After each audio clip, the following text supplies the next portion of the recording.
Hello everyone, today we will study chapter number 2 of Biology of Class 9th Science, which is called Tissues. So in the previous chapter you studied about cells, and we also read in the previous chapter that tissues are groups of cells. In this chapter, we will understand all the concepts related to tissues in detail. So let's start.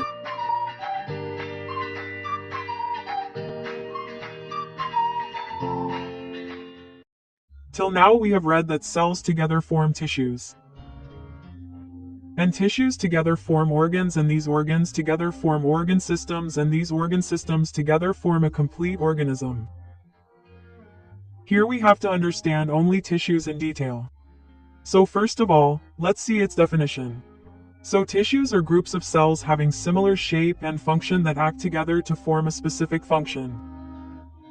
Meaning that tissues are groups of cells that have similar shape and function, and all these cells in the group perform a specific function.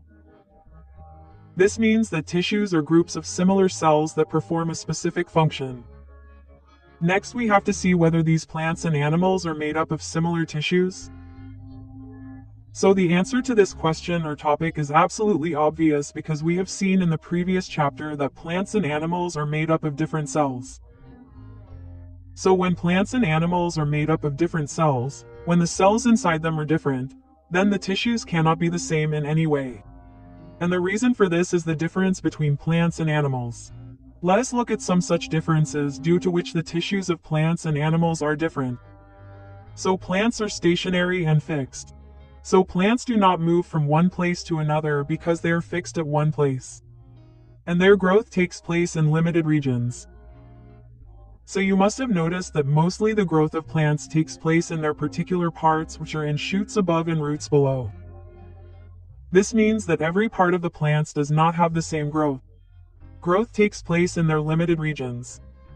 Along with this, the plants require very less energy to survive because the plants are fixed at one place. They do not move. Therefore, they require very less energy to survive. And most of the tissues of the plants are dead. So due to these characteristics of plants, there are different types of tissues in plants. On the other hand, the animals move. There is growth in every part of them. You must have noticed that mostly the animals have good growth in every part of them. And because of these 2 points, animals need more energy to survive. Along with this, most of their tissues are alive. So, due to these differences, different tissues are found in plants and animals. The tissues found in plants are called plant tissues, and the tissues found in animals are called animal tissues. Next, we will understand both these tissues in great detail. So first we understand plant tissues. So, there are 2 types of tissues found in plants, which are meristematic tissue and permanent tissue, which we have to understand now. So first is meristematic tissue. So these are simple living tissues, that is, living tissues which are found in the growing region of plants. And the cells of these tissues divide and form new cells. For example, the roots of plants, growing branches, and any other growth region have meristematic tissues. And these meristematic tissues are classified into 3 types, which are apical meristem, lateral meristem, and intercellular meristem. We have to understand them one by one. So first is the apical meristem. And this apical meristem is present in the growing tips of stems and roots. And because of this, it helps in the elongation of stems and roots. You can also see this in this diagram. And this apical meristem is responsible for the primary growth of plants. That means the growth that takes place in the stem and root of the plants in the beginning, which is also called primary growth, happens only because of the apical meristem. After this, there is the second part of meristematic tissue, which is lateral meristem. So you see, this is the lateral meristem in the plant, which is presented in its longitudinal axis like this. So you see, this is the plant. In this, there is apical meristem, and this is the longitudinal axis in which lateral meristem is present. And due to this lateral meristem, vascular tissues develop. Vascular tissues are transport tissues, meaning those tissues which do the work of transportation in plants. Meaning that transport tissues in the plant develop from the lateral meristem only. And due to this lateral meristem, the girth of stems and roots increases. So the girth is in a way wide. So the stems of plants are round. So the meaning of girth here is in a circular way because the stem grows in width from all sides, which is called girth, and it grows only due to the lateral meristem. And with this lateral meristem is responsible for secondary growth. So secondary growth simply means growing in width, and on the other hand, primary growth means growing in length. So the apical meristem is responsible for the primary growth of the plants and the lateral meristem is responsible for the secondary growth. After this, we have to look at the intercellular meristem. So this is found in the internodes of the plant here. As you can see in this diagram, which helps in the stem, etc., or overall longitudinal growth of the plants. So you look at this diagram. In this is the apical meristem, and this is the intercellular meristem, and this is the lateral meristem, and we have already understood the functions of all these very well. After this, we have to understand the second type of plant tissues, which is permanent tissue. So these tissues are made up of those cells which cannot divide further. So the shape, size, and thickness of these tissues is defined, i.e. fixed. Along with this, these permanent tissues can be dead or living, meaning that permanent tissues can be living as well as dead. These permanent tissues are further of two types, which are simple permanent tissue and complex permanent tissue, which we have to understand. So first is simple permanent tissue. So these are such tissues which are made up of similar types of cells which perform similar functions. Meaning that simple permanent tissues are made up of such cells which are similar in their structure and functions are also the same. And these simple permanent tissues have two more types, which are protective tissues and supporting tissues, which we have to understand. So first is protective tissues. So protective tissues are made up of two things, which are epidermis and cork, which is also called phloem, which we have to understand separately. So first is epidermis. So this is an outer layer of single cells of plant organs like leaves, flowers, and roots. And this epidermis is covered with a waterproof layer, which is cuticle. So you must have noticed many times that when it rains and when it stops, water droplets remain on the leaves of the trees. So those droplets are not able to enter inside the leaf because of the cuticle layer. Because the leaf has an epidermis and the epidermis has a waterproof layer called cuticle. Along with this epidermis has small pores, i.e. holes, which are called stomata. And these pores or stomata have kidney-shaped cells on both sides, which are also called guard cells. So, you have to remember that guard cells are kidney-shaped cells which are found on both sides of the stomata. To understand them better, now take a look at this diagram. So in this diagram, it has been shown that when the leaf is seen through a microscope, it looks something like this. So in this diagram, you see this is the cell, and all of these together are called the epidermis. This green structure that you see is the stomata, and the kidney-like structure that is seen around it, these are the guard cells. So, after looking at this diagram, now we have to see the functions of the epidermis.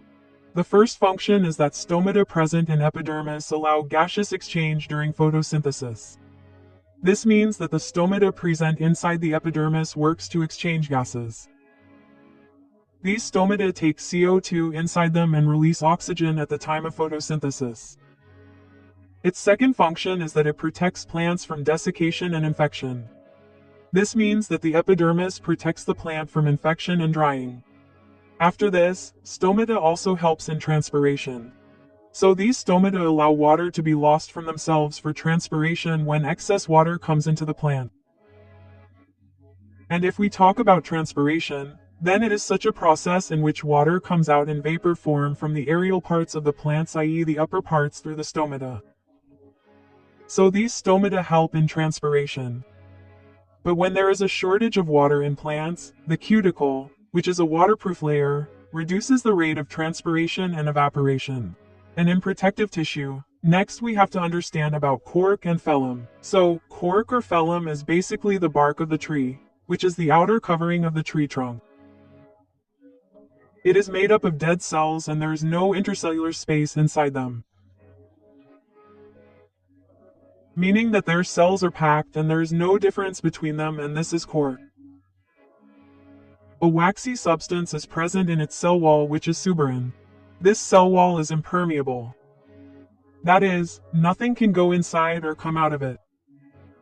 Along with this, protoplasm is not found in cork. And the main reason for this is because it is made up of dead cells and protoplasm is not found inside dead cells. After this, we have to see the functions of cork and phellem. So its first function is that it provides toughness to the plant and protects it from any infection or mechanical injury. So cork makes the plant hard, and because it is impermeable, it does not allow anything to pass inside the plant. In this way, cork protects the plant from external infection. Its second function is that it acts as a shock absorber and insulator for the plant. So cork protects the plant in any major or minor accident because it works to absorb shock, and along with this it also helps the plants to stay cool during summer, and the reason for this is also that it is impermeable. Along with this cork is used in making sports equipment such as cricket bats, wooden paddles, etc. So these were the two protective tissues about which we had to study. After this, we have to understand the second type of simple permanent tissue, which is supporting tissue. So these tissues work to provide support to the plants. And these supporting tissues are of three types, which are parenchyma, collenchyma, and sclerenchyma. We have to understand these three in detail later. So we start with parenchyma. So it is made up of living cells and is a thin ball-celled oval and spherical structure whose vacuole is quite large, and it is found in the leaves, roots, and pith of stem, i.e. on the back side of the stem. And this diagram that you are seeing on your screen is parenchyma. And you can see that all the cells inside it have a very thin cell wall, and inside them the cells are presented in both spherical and oval shapes. And the vacuole of these cells is quite large. So next we have to see the functions of parenchyma. So its first function is that it stores food inside large vacuoles. Along with this parenchyma provides turdiness to the cells. That is, it helps them in holding water. And this happens because parenchyma has large vacuoles in which there is already excess water. So that is why it helps in providing turdiness to the cell. Its third function is that parenchyma helps in photosynthesis. That means it helps plants in making food. Along with this parenchyma repairs wounds and does new growth. That means if there is any wound in the plants, then parenchyma repairs it. And whatever new growth happens inside the plants, it happens only because of parenchyma. And this parenchyma controls the buoyancy in aquatic plants. So, for aquatic plants, that is, water plants, this parenchyma helps them to control their sink and float. After this, we have to look at the second type of supporting tissue, which is collenchyma. So, this tissue is made up of living cells, whose cell wall is very thick at the corners. And this forms a flowing tissue in the soft parts of the plants. And this is found in the coax, in the pith of the primary stems, under the epidermis of the root. This collenchyma is used to fill the space in the soft parts of the plants. You see this diagram. So, it is seen in this that all these cells are very thick at the corners and are found in the soft parts of the plants. And if we talk about its functions, then its first function is that it provides flexibility to the parts of the plant. So whatever flexibility is there in the parts of the plants is only because of collenchyma. Along with this, it also provides mechanical support to the plant. Meaning, in a way, it protects the plants from breaking in any accidental case. And this collenchyma also works to fill the back-end space in plants. So because the cell wall of collenchyma is very thick and it covers more area. That is why collenchyma is used to fill the vacant space in plants. Next we have to look at the third supportive tissue, which is sclerenchyma. So this is a strengthening tissue whose cells are dead and its cell wall is very thick, which is made of lignin. Lignin is a very hard substance, and if we talk about the location of sclerenchyma, Then it is present in the stems towards the vascular bundles, in the veins of the leaves and in the hard covering of seeds and nuts. And its main function is that it provides strength to the plant parts. Next we understand the second type of plant tissue, which is complex permanent tissue. So these are the tissues in which more than one type of cells are found which work together as a unit. These tissues are also called conducting or vascular tissues. Conducting and vascular tissue means transportation tissue. These tissues work to transport organic material, water and minerals up and down. And these complex permanent tissues are of two types, which are xylem and phyll, which we have to understand one by one. So first we understand xylem. So xylem is a vascular tissue inside the plant which transports water and dissolved nutrients upwards from the roots. Meaning that the main function of xylem is to transport water and dissolved nutrients upwards through the roots. So we have already read that complex permanent tissues are made up of more than one type of cells. And similarly, this xylem tissue is also made up of four types of cells, which are tracheids, basals, xylem parenchyma and xylem sclerenchyma. Now we have to understand these four cells. So first is tracheids. So these are elongated i.e. long dead cells inside the xylem which are involved in the conduction or transport of water. To understand this better, take a look at this diagram. This is xylem. The long dead cells that you are seeing inside it are tracheids which are involved in the transport of water. After this, the second type of cell inside the xylem is basals. So these are cylindrical tube-like structures which are placed one above the other and form channels for the transport of water. So the basals play the most important role in the transportation of water inside the xylem. And in this diagram, the cylindrical type structure that you are seeing is the vessels which you can see are placed one above the other. After this comes the third cell of the xylem tissue, which is xylem parenchyma. So these are thick cells which store carbohydrates, lipids or say food in the form of starch. And this structure that you are seeing in this diagram is xylem parenchyma. And the fourth cell inside the xylem which we have to understand is xylem sclerenchyma. So these are non-living fibers whose cell wall is thick and it works to provide mechanical support to the xylem. And if we talk about its location, then it is not directly visible inside the xylem, but it is present between the tracheids and the xylem parenchyma in this way. And its main function is to maintain the xylem tissue or provide mechanical support. So you have to remember the functions of all the cells inside the xylem tissue very well because these are asked very often in the exam. After this we have to look at the second type of complex permanent tissue, which is the phyll. So the phyll is also a vascular or transport tissue in plants which transports sugar and metabolic products in the plants. There is an accent point inside the phyll, which you have to remember that the food and organic compounds present inside the phyll are transported in both upward and downward directions. And we know that inside the plants, most of the food is produced inside the leaves. So the phyll transports the food from the leaf itself in the upward and downward direction. And if we talk about the diagram of the phylum, it looks something like this, and this phylum is also made up of four types of cells, which are seep tubes, companion cells, phylum fibers, and phylum parenchyma, which we have to understand now. So first is seep tubes. So whatever organic compound or food is formed inside the plant, it is transported through seep tubes only, meaning that whatever food is formed inside the plant at the time of photosynthesis, it is all transported through seep tubes only.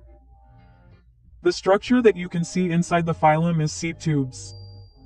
After this, the second cells inside the phylum are companion cells. So, these cells regulate the activity of sugar inside the seep tubes, meaning that whatever food is transported inside the seep tubes, it is the companion cells that decide whether this food will be transported upwards or downwards. So companion cells in a way decide the direction of transport of food. And if we talk about the location of these cells inside the phylum, then these cells are associated with the oyster tubes, as you can see in this diagram. After this we have to understand oyster fibers. So it is given about them that they are present near the oyster tubes and they provide mechanical support to the oyster tubes. And the fourth cell about which we have to study inside the oyster is oyster parenchyma. So these are thick cells in which food is stored. And the structure that you are seeing around the oyster tubes and companion cells is oyster parenchyma. Here you just have to remember their functions. So let us now take a look at what we have read so far in this chapter. So we saw that there are two types of tissues, which are plant tissue and animal tissue. And these plant tissues are also of two further types, which are meristematic tissue and permanent tissue. This meristematic tissue also has three types, which are apical meristem, lateral meristem, and intercellular meristem. On the other hand, these permanent tissues are of two further types, which are simple permanent tissue and complex permanent tissue. So simple permanent tissue also has two types, which are protective tissue and supportive tissue. Protective tissue also has two parts, which are epidermis and cork. On the other hand, supportive tissues are of three types, which are parenchyma, collenchyma, and sclerenchyma. And on the other hand, complex permanent tissues are of further two types, which are xylem and phyll. So we have understood all these tissues very well some time ago. So all these were plant tissues. So after understanding plant tissues, now we understand the second type of tissue, which is animal tissues. So animal tissues are specialized tissues which are found only in animals. And these animal tissues are of four types, which are epithelial tissue, connective tissue, muscular tissue, and nervous tissue. We have to understand. So first is epithelial tissue. So epithelial tissue is also called epithelial tissue. So these tissues are made up of single layer cells and the blood vessels inside them are absent, and these tissues cover all the organs. Like skin, lining of mouth, lining of blood vessels, kidney tubes, all these are made up of epithelial tissue. The thing to remember about epithelial tissue is that blood vessels are absent in it, and it is formed from a single layer of cells, and this epithelial tissue is further classified into four parts, which are squamous epithelium, cuboidal epithelium, columnar epithelium, and stratified squamous epithelium. So now we understand these four parts one by one in detail. So let's start with squamous epithelium. So the cells inside the squamous epithelium are arranged end to end. Like tiles are arranged on the floor. And this squamous epithelium forms blood vessels, the covering of the tongue, our skin. Along with this squamous epithelium forms the lining of our cavities, such as the cavity of the mouth, the cavity of the esophagus, the alveoli of the nose.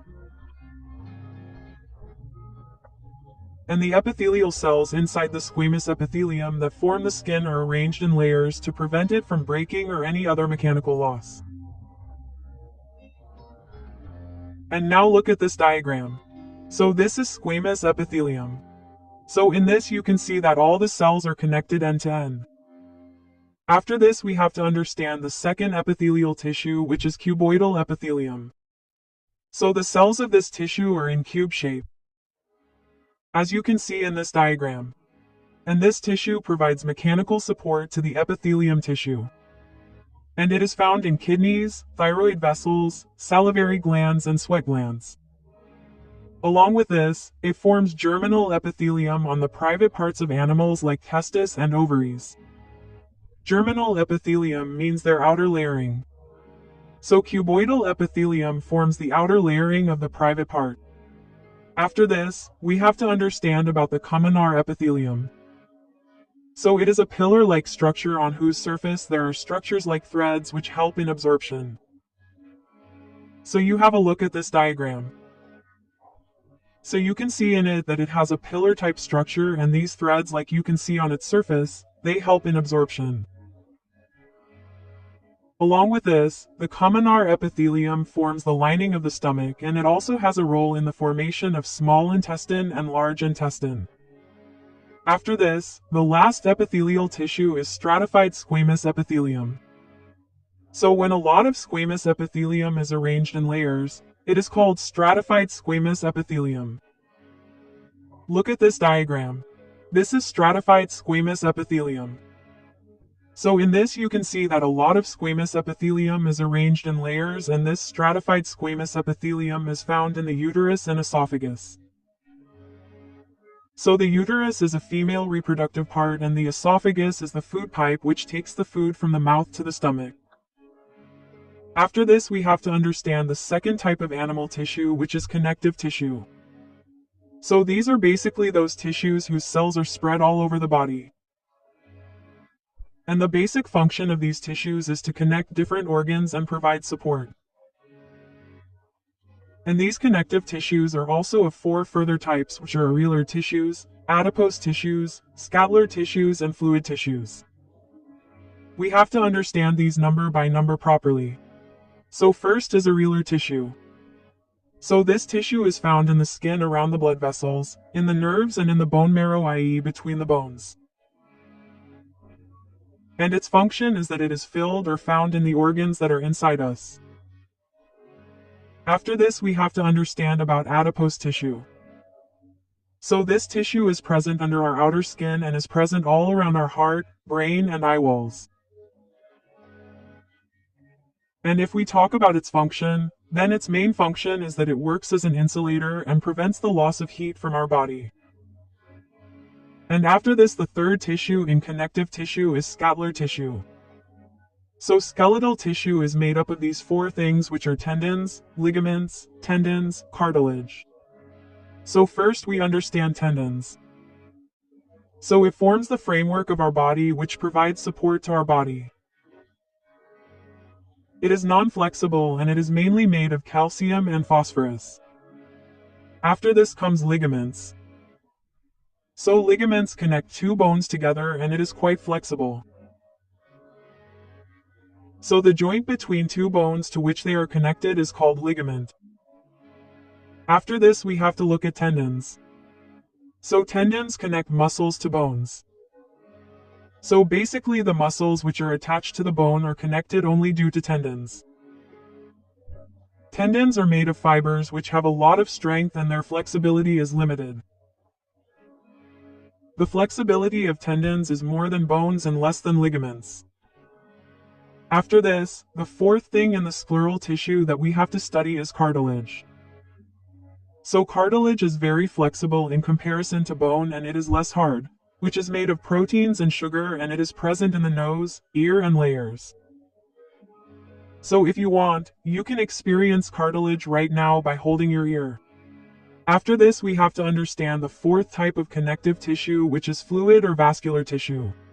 So these mainly include those tissues that flow from one place to another in the body. So inside animals there is mainly only one fluid tissue, which is blood, which we have to understand now. So blood works to transport many substances in our body, such as gases, hormones, organic substances. There is a fluid matrix present inside the blood, which is plasma. And within this, RBC, i.e. red blood cells, WBC, i.e. white blood cells, and platelets are mixed. Along with this, some proteins, salts, and hormones are also present inside the blood. So now let us understand a little about RBCs, WBCs, and platelets. So first is RBCs. So the full form of RBC is red blood cells. Inside this, red-colored respiratory pigment is present, which is hemoglobin, which transports oxygen in the blood, and due to this hemoglobin, the color of the blood is red. After this comes WBCs.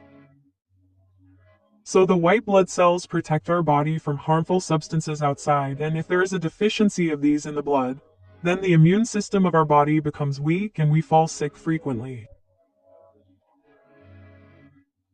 So to explain white blood cells well, our teacher gave us a very good example. I want you to listen to it too. So you assume that blood is our beloved India and WBC are its soldiers and terrorists or harmful substances. So if our soldiers, i.e. WBC, are weak or less, then these harmful substances or terrorists will enter our country and harm us.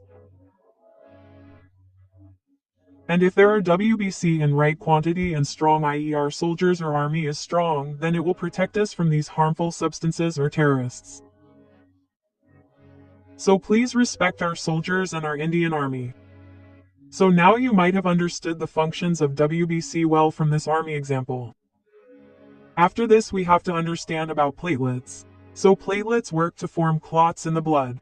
That means clotting is involved in blood. So clotting means blood clotting.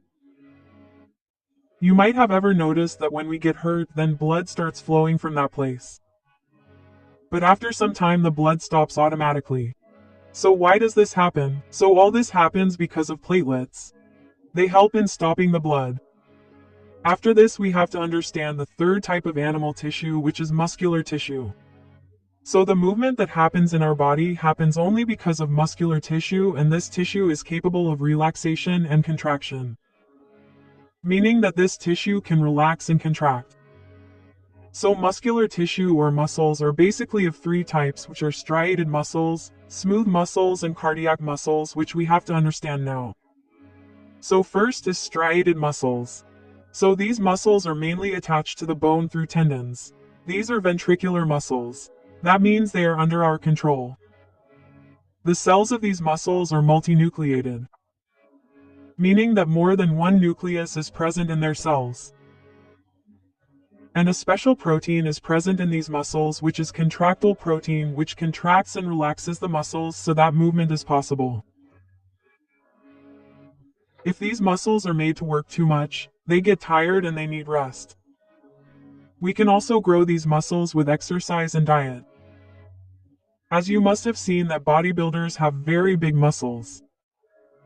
After this, the second type of muscular tissue is smooth muscles. So these are involuntary muscles, meaning that we do not have control over these muscles, and all the cells of these muscles are uninhibited, meaning that each of their cells has only one nucleus. Along with this, these muscles are spindle-shaped. Spindle means like an axis, simply a shape which is thick in the middle and thin at the corners. These muscles are found in our iris of the eye, internal organs such as bronchi, intestines, balls of the stomach, etc. After this, the third type of muscles are cardiac muscles. So, these are specialized muscles which are found only in the heart. And this involuntary means that it is not under our control. These muscles are also uninvolved, meaning that there is only one nucleus in their cell. And the rhythmic contraction and relaxation inside these muscles continues throughout life. And when this relaxation and contraction stops, that is, when the cardiac muscles stop working, then the person dies immediately. So in the end we have to see the fourth type of animal tissue, which is nervous tissue. So nervous tissue is also called neuron tissue, and it is present in our body and brain, spinal cord, and nerves. The cells of nervous tissue pass information from one place to another very quickly. Their main function is that they control and coordinate the activities of the body. And they have a major role in our emotions and memory. So the cells that make up nervous tissue are nerve cells, which are also called neurons. And this which you are seeing on your screen is the diagram of a neuron. So, in this is the dendrite, which is present at its tip. And this is its nucleus, which is present in the center.